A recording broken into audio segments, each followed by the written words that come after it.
En manchette aujourd'hui, 3 personnes d'âge mineur arrêtées après une poursuite policière à Val-d'Or et Winaway a un nouveau chef. Le TVA Nouvelles commence maintenant.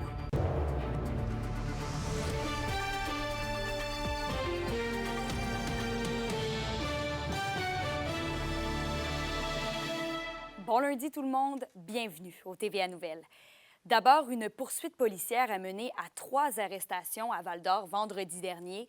C'est donc 3 jeunes hommes d'âge mineur qui ont été interceptés par les policiers de la Sûreté du Québec. Peu avant 13 heures, les patrouilleurs avaient été avisés de la présence d'un véhicule rapporté volé dans le secteur de la 4e rue. Un patrouilleur a tenté d'intercepter la camionnette, mais le véhicule a pris la fuite avec les 3 suspects à bord. L'un des pneus de la voiture des fuyards a éclaté dans le secteur du boulevard Barrette et les policiers ont alors pu intercepter la camionnette et procéder à l'arrestation des 3 adolescents. 2 des 3 suspects étaient rapportés disparus et recherchés par la police après avoir quitté leur lieu de résidence à Val-d'Or et ils ont été rencontrés par les policiers. Et ensuite, c'était jour d'élection vendredi dans la communauté de Long Point First Nation au Témiscamingue. L'ancien chef Steve Mathias a été élu devant le chef sortant Henry Rogers par 49 votes. Avec 65 des voix, M. Mathias fait donc son retour comme chef de la communauté après l'avoir été de 1998 à 2010, puis de 2017 à 2022. Lors de la dernière élection, Henry Rogers avait défait Steve Mathias par seulement 13 voix. Et aux 2 postes de conseillers qu'il y avait à pourvoir, Sky Paulson et Betsy Pienne ont été élus. Et maintenant, à Rouyn-Noranda, il y a des travaux sur la route 101 pour réparer la chaussée et remplacer une conduite pluviale. Les travaux seront d'une durée de 4 semaines et visent 2 secteurs, principalement sur la rue Saguenay et le chemin Bradley en direction des Vins.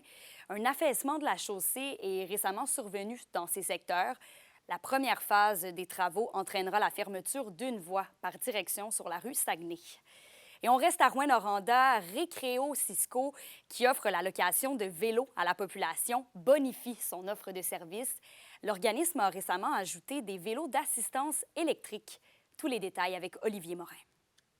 Récréo Cisco compte depuis tout récemment 9 nouveaux vélos à assistance électrique dans son offre de service. On parle de 3 différents types d'engins fabriqués au Québec et en Allemagne qui sont désormais offerts en location. Un vélo Vanram, donc c'est un vélo spécialisé pour personnes en situation de handicap avec une deuxième personne qui peut faire du vélo avec cette personne. On a également reçu 2 vélos Trivel à assistance électrique. Donc, c'est vraiment super pour les gens qui ont des problèmes d'équilibre ou de mobilité plus difficile.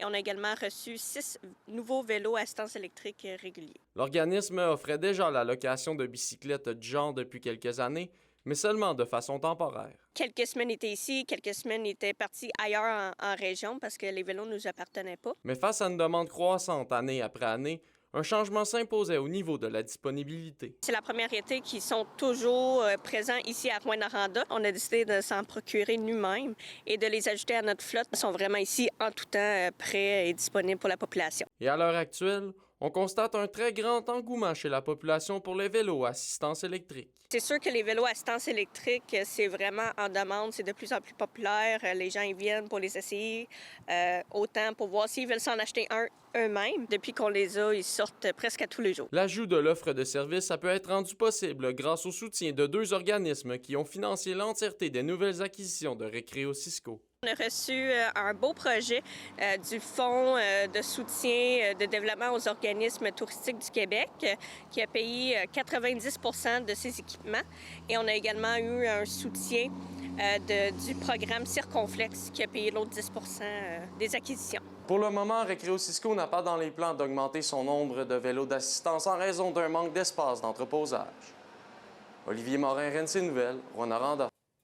Et on poursuit avec le portrait d'une figure bien connue du centre-ville de Val-d'Or, Mario Brière, qui souligne 35 années de travail acharné à nettoyer les rues du centre-ville. La ville de Val-d'Or lui a d'ailleurs récemment rendu hommage. Élise Tessier est allée à sa rencontre. Le monde me respecte, puis ils me disent tout le temps bonjour, puis le monde me dit tout le temps, là, garde ton beau sourire, là, ta bonne humeur, là, puis garde ton beau sourire. C'est ça que le monde me dit souvent, des fois. Depuis 35 ans, beau temps, mauvais temps, Mario Brière veille à la propreté du centre-ville de Val-d'Or. Reconnaissable avec son chariot et son sourire, la ville a souligné ses années de service et plus de 1000 personnes lui ont rendu hommage.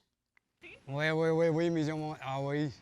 Je leur dis à ma soeur, là, elle me les a montrés, là, j'ai même pas eu le temps d'en aller, là. Ça allait trop vite, là, les commentaires rentraient, là. Puis, là. Quand ils ont fait le barbecue pour le 17, bien, ils m'ont donné mon bas d'achat, mais j'ai eu un petit peu d'émotion. Ça a été, là, j'ai trouvé ça tout, là, j'ai eu des émotions. 7h moins 15, 7h moins 10, je décolle. Je m'en vais au garage, je rentre au garage. Après ça, je m'en vais chercher mon chariot, puis là, je commence ma journée. Je commence par le parc du Subway, du 75e, là, des fois. Là, lui, il y en a. La coconnerie là, il y en a, il y en a beaucoup. Après ça, mais là, je descends par l'hôtel de ville, puis c'est que j'ai un. Ou des fois, je fais le petit parc en avant du bureau de poste, là.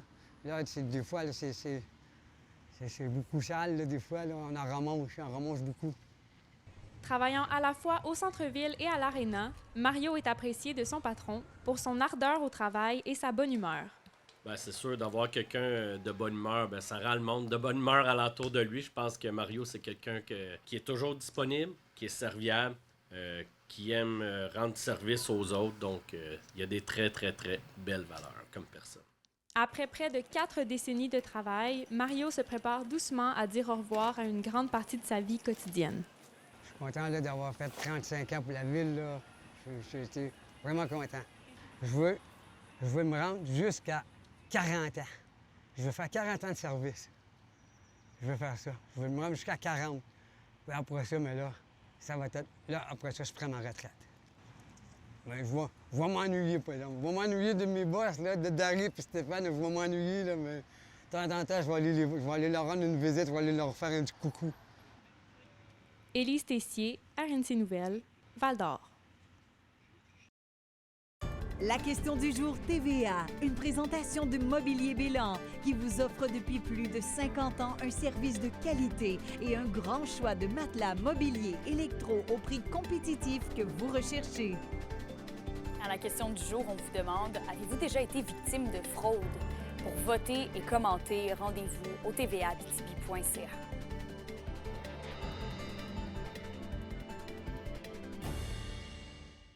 Les SADC de l'Abitibi-Témiscamingue et du nord du Québec vous présentent la bonne nouvelle économique TVA. Du 27 juin au 5 juillet s'est déroulée la 23e édition du Festival du Doré Baie James à Chapey. Ces 10 jours de festivités ont permis une participation de plus de 700 pêcheurs pour la catégorie amateur et 58 équipes pour la catégorie professionnelle.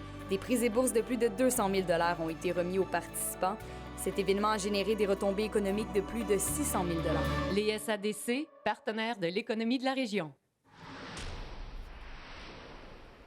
Au culturel, c'est aujourd'hui que commence la 20e édition du Festival de la relève indépendante musicale en Abitibi-Témiscamingue, le FRIMA. Et c'est le Conservatoire de musique de Val-d'Or qui ouvrira le bal dès 18h30 avec le cocktail du 20e, suivi de Chantal Archambault à 19h30. Le FRIMA va se poursuivre tous les autres soirs de la semaine à Val-d'Or jusqu'à samedi sur le site de la Cité de l'Art. Et plusieurs artistes comme Alex Pic, Safia Nolin, Soulja et Thierry Larose sont attendus. Il y a aussi une soirée cinéma en plein air demain derrière la maison du Mulon à Rouyn-Noranda. Des courts-métrages qui explorent les liens profonds entre la culture autochtone et la protection de l'environnement seront présentés. L'événement gratuit est ouvert à tous. Et au sport, le Tour de l'Abitibi chez les femmes présente aujourd'hui l'épreuve du contre-la-montre individuelle à Val-d'Or. L'événement était présenté à partir de la Cité de l'Art. Cette étape de 9,3 km met les cyclistes à l'épreuve dans un parcours chronométré où elles roulent en solo contre la montre.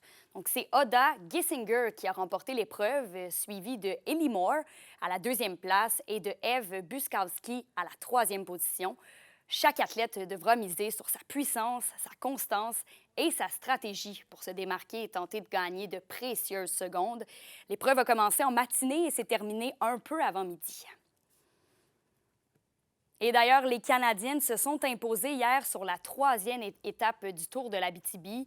La Canadienne Raphaël Houde a triomphé sur le circuit urbain de Val-d'Or, qui parcourait la ville sur une distance aussi de 93 km. En 2e position, on retrouve sa coéquipière Élodie Malois, qui précède la Norvégienne Marte Dolvin, présente sur le podium pour une 3e fois consécutive. Et au terme de cette étape, Élodie Malois revêt le maillot de meneuse et de recrue, alors que la Norvégienne Marte Dolvin conserve ses maillots de grimpeuse et de sprinteuse. Et maintenant, les championnats provinciaux des petites ligues de baseball se déroulaient cette fin de semaine du côté de Rouyn-Noranda. Et 2 équipes de la région ont connu d'excellents parcours au cours de cette compétition. Dans la catégorie mineure, l'équipe des Patriotes de Rouyn-Noranda a été sacrée championne en défaisant le Royal de Repentigny, alors que dans la catégorie junior, les représentants rouyn-norandiens se sont inclinés en finale face à la Diamond Baseball Academy de Boisbriand. Pour une nouvelle importante à nous communiquer, contactez-nous, nouvelles au pluriel @rncmedia.ca, par téléphone au 1-866-463-4636 et notre site web tvaabitibi.ca.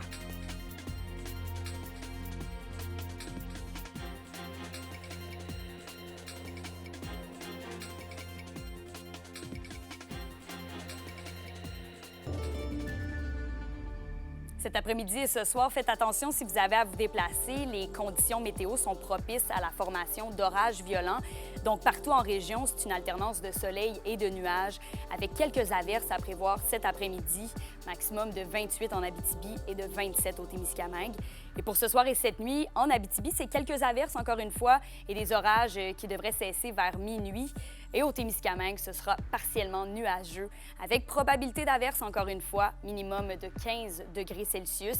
À surveiller aussi, la fumée des feux de forêt dans les prairies canadiennes cause une mauvaise qualité de l'air, une visibilité réduite aussi qui devrait s'améliorer au courant de la journée. Donc voilà, merci d'avoir été des nôtres. À plus tard.